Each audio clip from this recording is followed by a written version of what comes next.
हे आहे कऱ्हे नदी. इथे देवांना भेट देऊन गडावर जाण्याआधी इथे देवांचा आंघोळ वगैरे करून आपलेही स्वच्छ हातपाय धुवून गडावर जायचे असतं. इथे माझे दोन्ही मुली जे पहिल्यांदा जेजुरी आले होते त्यांनी पण खूप मजा केली. माझी छोटीवाली तर पाण्यातून निघतच नव्हती.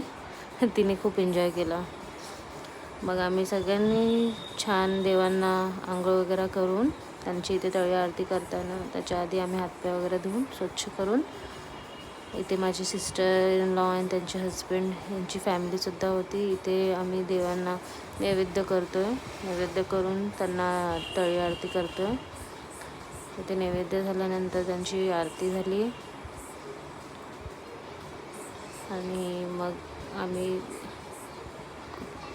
जेवायला थांबलो. तिथे आम्ही घरातूनच शेंगदाण्याची चटणी आणि चपाती केली, जी आम्हाला खूप आवडते प्रवासात. बाहेरच्या शक्यता आम्ही अवॉइडच करतो. इथे आम्ही गडावर सुरुवात करते चढण्याची. खूप मजा आली. थकलोही होतो थोडं आणि खूप मजाही आली फॅमिलीसोबत जाण्याची आणि खूप छान दर्शन झालं. इथे माझी मुलगी फायनली पोचलो आम्ही.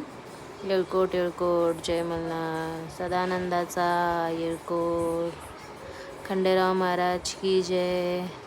इथे माझी मुलगी खूप जास्तच एक्सायटेड होती कलर बघून की मम्मी हे येलो येलो कलर का आहे, सारखे खूप क्वेश्चन्स विचारत होती.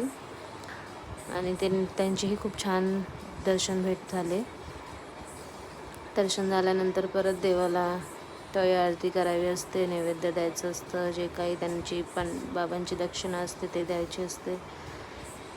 इथे थोडा पाऊसही चालू होता. क्लायमेट खूप छान होता. खूप लोक पण होते. हे माझे छोटंसं पिल्लू तेही खूप आहे. माझे दोघी पिल्लू